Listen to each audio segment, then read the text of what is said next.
ഈശോമിശിഹായ്ക്ക് സ്തുതിയായിരിക്കട്ടെ. കർത്താവായ യേശുക്രിസ്തുവിന്റെ പരിശുദ്ധ നാമത്തിൽ നിങ്ങൾക്ക് എല്ലാവർക്കും സമാധാനം ആശംസിക്കുകയാണ്. ഇന്ന് ദിവസം നമ്മൾ ചിന്തിക്കുന്ന തിരുവചന ഭാഗം വിശുദ്ധ പൗലോസ്ലീഹ റോമാക്കാർക്ക് എഴുതിയ ലേഖനം 2-ാം അധ്യായം 2-ാം അധ്യായത്തിന്റെ 1 മുതൽ 7 വരെയുള്ള തിരുവചനങ്ങളാണ്. ദൈവത്തിന്റെ ന്യായവിധി. അല്ലയോ മനുഷ്യ, നീ ആര് തന്നെ ആയാലും മറ്റൊരുവനെ വിധിക്കുമ്പോൾ നിനക്ക് ന്യായീകരണമില്ല. അവരനെ വിധിക്കുമ്പോൾ നീ നിന്നെ തന്നെയാണ് വിധിക്കുന്നത്. എന്തെന്നാൽ വിധിക്കുന്ന നീയും അതേ കുറ്റങ്ങൾ ചെയ്യുന്നു. അപ്രകാരം പ്രവർത്തിക്കുന്നവരുടെ മേലുള്ള ദൈവത്തിന്റെ വിധി ന്യായയുക്തമാണെന്ന് നമുക്കറിയാം. ഇത്തരം പ്രവൃത്തികൾ ചെയ്യുന്നവരെ വിധിക്കുകയും എന്നാൽ അവ തന്നെ പ്രവർത്തിക്കുകയും ചെയ്യുന്ന മനുഷ്യ, ദൈവത്തിന്റെ വിധിയിൽ നിന്ന് ഒഴിഞ്ഞു മാറാൻ സാധിക്കുമെന്ന് നീ വിചാരിക്കുന്നുവോ? അതോ അവിടുത്തെ നിസ്സീമമായ കരുണയും സഹിഷ്ണുതയും ക്ഷമയും നീ നിസ്സാരമാക്കുകയാണോ ചെയ്യുന്നത്? നിന്നെ അനുതാപത്തിലേക്ക് നയിക്കുകയാണ് ദൈവത്തിന്റെ കരുണയുടെ ലക്ഷ്യമെന്ന് നീ അറിയുന്നില്ലേ? എന്നാൽ ദൈവത്തിന്റെ നീതിയുക്തമായ വിധി വെളിപ്പെടുന്ന ക്രോധത്തിന്റെ നിരത്തിലേക്ക് നീ നിന്റെ കഠിനവും അനുതാപരഹിതവുമായ ഹൃദയം നിമിത്തം നിനക്ക് തന്നെ ക്രോധം സംഭരിച്ചു വെക്കുകയാണ്.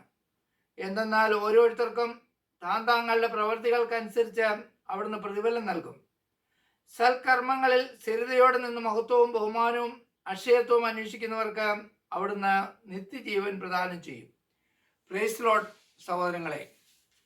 അപ്പോൾ കർത്താവ് വളരെ കറക്റ്റായിട്ട് നമ്മളോട് കാരുണ്യം കാണിക്കുന്നു പറഞ്ഞ് നമ്മൾ ആവശ്യമില്ലാതെ മറ്റുള്ളവരെ വിധിക്കുകയും മറ്റുള്ളവരെ കുറ്റം വിധിക്കുകയും മറ്റുള്ള മോശമായി ചിത്രീകരിക്കുകയും മോശമായി ജീവിക്കുകയൊക്കെ ചെയ്തിട്ടും കർത്താവിൻ്റെ കരുണ ലഭിക്കുന്നുവെങ്കിൽ അത് കാരുണ്യവാനായതുകൊണ്ടാണ്.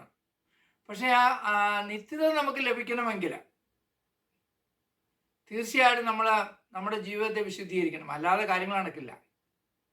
നമ്മൾ കർത്താവിനെ ഇട്ട് പരീക്ഷിച്ചുകൊണ്ടിരിക്കരുത് ആവശ്യമില്ലാതെ. അത് ശരിയല്ല. അത് ശരിയായ രീതിയല്ല. പൈശാചികമായ ഈ അവസ്ഥയിൽ നിന്ന് ഞാനും നിങ്ങളും ഒക്കെ മാറ്റപ്പെടണം. മറ്റുള്ളവനെ വായെടുത്തു കഴിഞ്ഞാൽ എഴുന്നേറ്റ് നമ്മൾ രാവിലെ എഴുന്നേക്കുന്നത് മറ്റുള്ളവരെ കുറ്റം വിധിക്കാനും മറ്റുള്ളവരെ താത്തിക്കെട്ടാനും വേണ്ടിയാണെങ്കിൽ നമ്മൾ അതിനേക്കാളൊക്കെ എത്രയോ മോശമായിട്ടാണ് ജീവിക്കുന്നതെന്ന് തിരിഞ്ഞു നോക്കുക. നമുക്ക് കുറവുള്ളവനാണ് മറ്റുള്ളവനെ വിധിക്കാനായിട്ട് ഇറങ്ങുന്നത്. ഞാൻ മറ്റുള്ളവരെ വിധിക്കുന്നുണ്ടെങ്കിൽ തീർച്ചയായിട്ടും എൻ്റെ കുറവുകളെ ഞാൻ മറച്ചു വയ്ക്കാൻ വേണ്ടി, അതായത് എൻ്റെ കുറവുകൾ, ഞാൻ ഒത്തിരി കുറവുള്ള മനുഷ്യനാണ്. ഈ ലോകത്തിലെ ഏറ്റവും കുറവുള്ള മനുഷ്യനാണ്. പൗലോസ്ലീഹ പറഞ്ഞു, ഞാൻ പാപികളിൽ ഒന്നാമനാണ്. ഞാൻ പറയുന്നു, ഞാൻ അതിനേക്കാളും മോശം എന്ന് പറഞ്ഞാൽ ഈ ലോകം കണ്ടതിൽ ഏറ്റവും വൃത്തികെട്ടവനാണ്. അത്രയും മോശമായ എനിക്ക് മറ്റുള്ളവനെ വിധിക്കാൻ യാതൊരു ഇതുമില്ല. അത് തെറ്റാണത്. അപ്പം ആ ഒരു അവസ്ഥയിലാണ് ഞാനും നിങ്ങളും ജീവിക്കുന്നതെങ്കിൽ അത് ദൈവഹിതമനുസരിച്ചുള്ളൊരു ജീവിത രീതിയല്ല. അത് മാറ്റപ്പെടുത്തണമെന്ന് തിരുവചനം നമ്മളെ വളരെ വ്യക്തമായിട്ട് ഓർമ്മിപ്പിക്കുകയാണ്. രണ്ടാമതൊരു തിരുവചനം കൂടി നമുക്ക് ചിന്തിക്കാം. പ്രഭാഷകന്റെ പുസ്തകത്തിൽ അതിൻ്റെ 28-ാം അധ്യായം 25-ാം തിരുവചനം. വാക്ക് അളന്നു തൂക്കി ഉപയോഗിക്കുക, വായ്ക്ക് വാതിലും പൊട്ടും നിർമ്മിക്കുക. വാ തുറക്കണത് ഈ കുറ്റം പറയാനും ഇതിനു വേണ്ടി മാത്രം വാ തുറക്കാതെ നല്ലത് പറയാൻ വേണ്ടിയിട്ട് വായ തുറക്കുക. അല്ലാതെ നമ്മൾ മറ്റുള്ളവനെ കുറ്റം വിധിക്കാൻ വേണ്ടി മാത്രമായിട്ട് വായ്ക്കൊക്കെ ഒന്ന് പൂട്ടൊക്കെ വെക്കുന്നത് നല്ലതാണ്. ആവശ്യമില്ലാതെ നമ്മൾ സംസാരിച്ച് കൂട്ടുമ്പോൾ നമ്മുടെ നാവ് കൊണ്ടാണ് നമ്മൾ നല്ലതും ചീത്തയാകുന്നത്. നമ്മുടെ വായിൽ നിന്ന് വരുന്നതാണ് നമ്മളെ അശുദ്ധനാക്കുന്നത്. നല്ലതായിട്ട് വരുന്നതും നമ്മുടെ വായിൽ നിന്ന് വരുന്നത്. നമ്മൾ ആവശ്യമില്ലാതെ ഒത്തിരി സംസാരിക്കണ്ട. ആവശ്യത്തിന് മാത്രം സംസാരിച്ചാൽ കുഴപ്പമില്ല. നമ്മൾ കണ്ടതും കേട്ടതും നമുക്ക് അറിയാമല്ലാത്തതും നമ്മൾ മറ്റുള്ളവർ പറഞ്ഞതും എല്ലാം പരദൂഷണം പോലെ ഇങ്ങനെ പറഞ്ഞു വരുത്താൻ വേണ്ടിയിട്ട് നമ്മൾ ഈ ചെറിയ സാധനത്തിന് ഉപയോഗിക്കുക. അതിനെ കൺട്രോൾ ചെയ്താൽ നമ്മൾ രക്ഷപ്പെട്ടു. മൂന്നാമതൊരു തിരുവചനം നമ്മൾ ചിന്തിക്കുന്നത് വിശുദ്ധ മത്തായി എഴുതിയ സുവിശേഷത്തിലാണ്.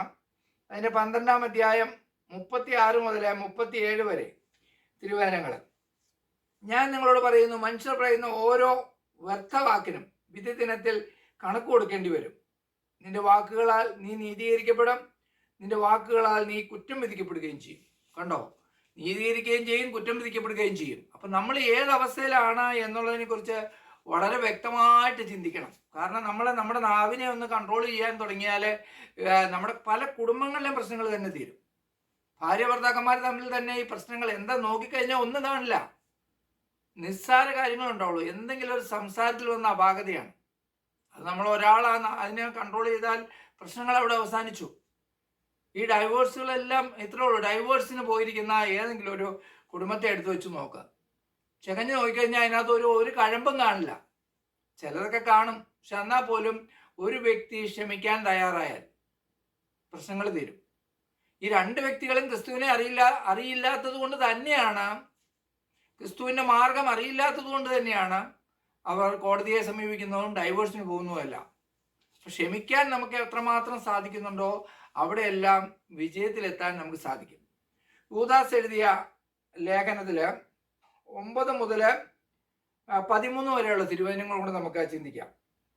പ്രധാന ദൂതനായ മിഖായേൽ മോശയുടെ ശരീരത്തെ ചൊല്ലി പിശാചിനോട് തർക്കിച്ചപ്പോൾ അവനെ കുറ്റപ്പെടുത്തി ഒരു നിന്ദാവചനം പോലും ഉച്ചരിക്കാൻ തുനിഞ്ഞില്ല. പിന്നെയോ കർത്താവ് നിന്നെ ശാസിക്കട്ടെ എന്ന് മാത്രം പറഞ്ഞു. ഈ മനുഷ്യരാകട്ടെ തങ്ങൾക്ക് മനസ്സിലാകാത്ത എല്ലാ കാര്യങ്ങളെയും ദുഷിക്കുന്നു.